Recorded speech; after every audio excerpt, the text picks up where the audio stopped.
अस्सलाम वालेकुम दोस्तों, कैसे हैं आप? अब तक ये चैनल आपने सब्सक्राइब नहीं किया, जरूर सब्सक्राइब कीजिए। साथ घंटी का निशान है, उसको लाजमी दबाइए। इस वीडियो को लाइक कीजिए, नीचे कमेंट कीजिए किस शहर किस मुल्क से ये वीडियो देख रहे हैं, ताकि मैं आप दोस्तों का शुक्रिया अदा कर सकूं। अगर हमारा व्हाट्सएप चैनल आपने ज्वाइन करना है, नीचे लिंक है, वो चैनल भी आप ज्वाइन कर सकते हैं। दोस्तों, पाकिस्तान में तारीख रकम हो रही है। आज तक पाकिस्तान में दो कुव्वतों का एहतसाब नहीं हो सकता था, एक था जर्नैल और एक था जज, लेकिन अब ये दोनों कानून के दायरे में आ रहे हैं और दो बड़ी ताकतवर शख्सियात यानी army chief general Asim Munir और चीफ जस्टिस काजी फायज ईसा जो कदम उठा रहे हैं, जो इकदाम उठा रहे हैं, पाकिस्तान की 76 साल तारीख में इस तरह के इकदाम देखने को नहीं मिले हैं। ये आप दोस्तों को मैं बताने वाला हूं। और साथ साथ इमरान खान को जेल में मौत का खौफ क्यों सताने लगा है, यह मामला भी आगे मैं आप दोस्तों को बताऊंगा। लेकिन पहले बात हो जाए चीफ जस्टिस काजी फायज ईसा की। दोस्तों, 9 मई के बाद हमने देखा था army chief general Asim Munir ने सख्त इकदाम लिए थे और शायद पाकिस्तान में पहली मर्तबा एक सर्विंग लेफ्टिनेंट जनरल को फौज से फारिग कर दिया गया था। अब बारी आ गई है चीफ जस्टिस काजी फायज ईसा की और अब उन्होंने जजों का एहतसाब शुरू कर दिया है। पाकिस्तान में जो जज होते हैं वो जर्नैलों को सहारा देते हैं। जर्नैल जो हैं पाकिस्तान में मार्शल लॉ लगाते हैं। ये जज सुप्रीम कोर्ट में बैठ के उसकी तौसीक कर देते हैं। जो जर्नैल होते हैं उनको वर्दियों में जो है वो साल हुकूमत करने की जो है वो कानूनी जवाज फराम कर देते हैं। लेकिन अब ये जर्नैल और ये जज जो हैं वो एहतसाब के शिकंजे में आ रहे हैं। अब जस्टिस काजी फायज ईसा ने जो सुप्रीम जुडिशियल काउंसिल का इजलास बुलाया, उसमें जो बड़े फैसले किए गए, उसमें एक सर्विंग जो जज है जस्टिस मज़ाहिर नकवी, अब वो रडार पर आ गया है और 10 नवंबर तक का वक्त दिया गया है जस्टिस मज़ाहिर नकवी को। वो उनके मुतालिक जो शिकायत हैं, उन पर जो संगीन इल्जामात हैं, माली बेज़ाब्तगी के इल्जामात हैं, उनके वो जवाबात जमा करवाएं। दिलचस्प बात यह हुई कि 5 मेंबरान हैं सुप्रीम जुडिशियल काउंसिल के, उनका इजलास हुआ। ये जो इजलास है 2 साल के बाद हुआ। जो आखिरी इजलास हुआ था वो 12 जुलाई 2022 को हुआ था, उसके बाद बल्कि 21 को हुआ था। उसके बाद जो है वो अब ये 2 साल के बाद तकरीबन इजलास हुआ है। जो पिछला इजलास हुआ था जब चीफ जस्टिस गुलजार अहमद हुआ करते थे चीफ जस्टिस, उस वक्त हुआ था। और आप देखिए चीफ जस्टिस उमर अता बंदयाल ने अपने जमाने में, यानी जब तक वो चीफ जस्टिस रहे, उन्होंने सुप्रीम जुडिशियल काउंसिल का इजलास नहीं बुलाया, क्योंकि उनको पता था, जस्टिस उमर अता बंदयाल को पता था, अगर ये इजलास बुलाया जाएगा तो उनके जो ग्रुप के जजेस हैं, उनके जो इमरानडू जजेस हैं, वो फारिग हो जाएंगे, क्योंकि उन्हीं के खिलाफ जो है वो सुप्रीम जुडिशियल काउंसिल में शिकायत आ रही थी। तकरीबन 29 के करीब जो शिकायत थी वो सुप्रीम जुडिशियल काउंसिल के सामने थी। 5 इसके मेंबरान हैं जिसकी सरबराही चीफ जस्टिस काजी फायज ईसा कर रहे थे। उनके साथ 2 सीनियर जजेस थे सुप्रीम कोर्ट ऑफ पाकिस्तान के, जस्टिस तारिक मसूद और जस्टिस एजाजुल एहसन, और इसके अलावा 2 हाई कोर्ट के सीनियर जजेस थे, चीफ जस्टिस थे, जिसमें पंजाब के जो हाई कोर्ट है उसके चीफ जस्टिस थे अमीर भट्टी, और जो बलूचिस्तान की हाई कोर्ट है उसके चीफ जस्टिस थे नईम अफगान। ये जो 5 अरकान थे, इन्होंने तकरीबन 29 जो शिकायत थी उन पर गौर किया। उसमें से तकरीबन 19 के करीब जो शिकायत थी उनको मुस्तरद कर दिया गया। 10 शिकायत जस्टिस मज़ाहिर नकवी के हवाले से थी, लिहाजा अब उन्हें शो कॉज नोटिस जारी किया गया है और 10 नवंबर तक का वक्त दिया गया है कि वो इस वक्त में जो उनके जवाबात हैं, जो अपना भी वो जवाब देना चाहते हैं, वो जो है वो सुप्रीम जुडिशियल काउंसिल को जमा करवा सकते हैं। अब दिलचस्प बात यह हुई कि जो ये सुप्रीम जुडिशियल काउंसिल की समाअत हो रही थी, इस समाअत के दौरान 2 सीनियर जो जजेस हैं, जस्टिस एजाजुल एहसन और जस्टिस तारिक मसूद, इनके हवाले से भी जो शिकायत थी वो जेर गौर थी। अब जब इजलास के अंदर इनकी जो शिकायत हैं वो जेर गौर आई, तो ये दोनों जजेस यानी जस्टिस तारिक मसूद और जस्टिस एजाजुल एहसन इजलास से उठ के चले गए। उनकी जगह जो है वो जस्टिस सीनियर जज हैं जस्टिस मंसूर अली शाह, वो जो है वो इजलास में आए, उन्होंने उसको ज्वाइन किया और ये दोनों जजेस के खिलाफ जो शिकायत थी जस्टिस तारिक मसूद और जस्टिस एजाजुल एहसन के खिलाफ, उनको मुस्तरद कर दिया गया, उनको खारिज कर दिया गया।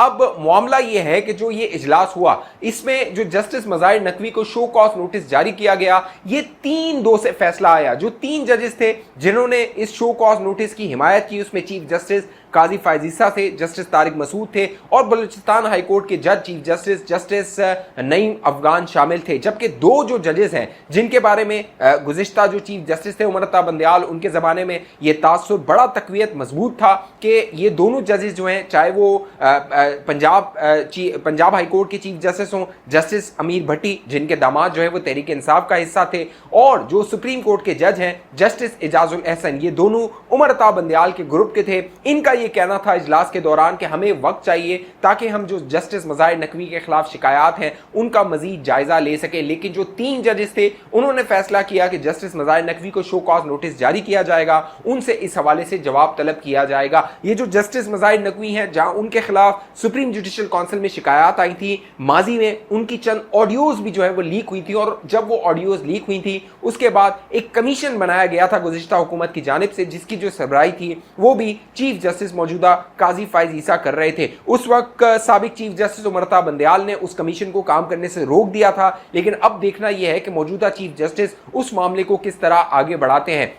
अब जो मुख्तलिफ बार कौंसल्स हैं वो मंजर आम पर आ रही हैं, जस्टिस मज़ाहिर नकवी पर संगीन इल्ज़ामात लगाए जा रहे हैं, और यहाँ तक कहा गया जो पाकिस्तान बार कौंसिल के जनरल सेक्रेटरी हैं उनकी जानिब से कि जो मज़ाहिर नकवी है उसका जो बेटे, उनके जो बेटे हैं उनके हवाले से भी संगीन शिकायत हैं कि वो माल पकड़ते रहे थे, मुबैना तौर पर माल पकड़ते रहे थे लाहौर हाई कोर्ट में मामला को तय करवाने के हवाले से। तो आगे ये मामला चलेगा तो जस्टिस मज़ाहिर नकवी की जो गर्दन है वो फंसती हुई साफ नजर आ रही है। जस्टिस मज़ाहिर नकवी के पास अब एक ऑप्शन बचा है कि वो अपने ओहदे से मुस्ताफी हो जाएं। अगर वो मुस्ताफी हो जाते हैं तो उनकी जो मरात हैं, पेंशन हैं, वो बरकरार रह सकती हैं। जैसे आपको याद होगा जब आसिम मुनीर वो आर्मी चीफ बनने वाले थे तो जो जनरल फैज हमीद था वो दुम दबा के भाग गया था, उसने प्री मेच्योर रिटायरमेंट ले ली थी ताकि उसकी जो पेंशन और मरात है वो बरकरार रहें। इसी तरह मज़ाहिर नकवी भी जो है वो रिजाइन कर सकता है, इस्तीफा दे सकता है अगर उसको नजर आता है कि उसका मामला खराब होने वाला है। उमर अता बंदयाल के ज़माने में मज़ाहिर नकवी को बचाने के लिए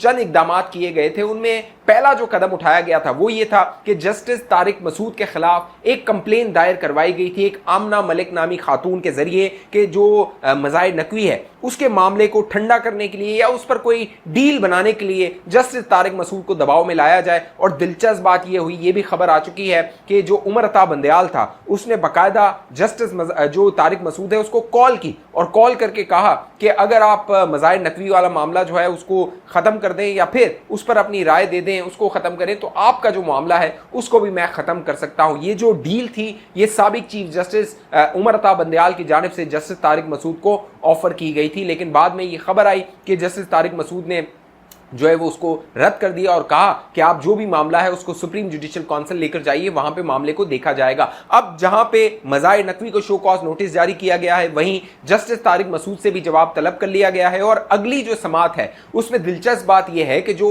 जस्टिस तारिक मसूद के खिलाफ जो शिकायत कुंदा थी यानी खातून आमना मलिक, उनको भी तलब किया गया है कि आप आइए इजलास में, आइए इजलास के अंदर आके जस्टिस तारिक मसूद के हवाले से अगर आपके पास शिकायत है, कुछ सबूत हैं, दस्तावेजात हैं, वो पेश कीजिए ताकि उनके खिलाफ भी अगर कानून के मुताबिक कार्रवाई है तो उसको आगे बढ़ाया जाए। तो ये मामला बड़ा दिलचस्प होने जा रहा है। आने वाले दिनों में देखना है कि जस्टिस मज़ाहिर नकवी अब क्या हिकमत अमली अपनाते हैं, वो क्या स्ट्राइक बैक करते हैं या फिर वो मुस्ताफी होकर घर चले जाते हैं। जहां मज़ाहिर नकवी की गर्दन फंस गई है वहां पर मज़ाहिर नकवी को सुप्रीम कोर्ट ऑफ पाकिस्तान लाने वाला जर्नल यानी जनरल फैज हमीद वो भी जो है वो मुश्किलात में गिरा हुआ नजर आ रहा है, क्योंकि 1 नवंबर को जो फैजाबाद धरना केस था उसकी समात होने वाली है और उस हवाले से जो गुज़िश्ता समात थी उसमें चीफ जस्टिस काजी फायज ईसा ने नोटिस जारी किए थे और कहा था कि इस हवाले से जवाब जमा करवाया जाए। अब विफाकी हुकूमत की जानिब से सुप्रीम कोर्ट ऑफ पाकिस्तान में जो जवाब जमा करवाया गया है वो बड़ा अनोखा और बड़ा दिलचस्प है। उस जवाब में कहा यह गया है कि हमने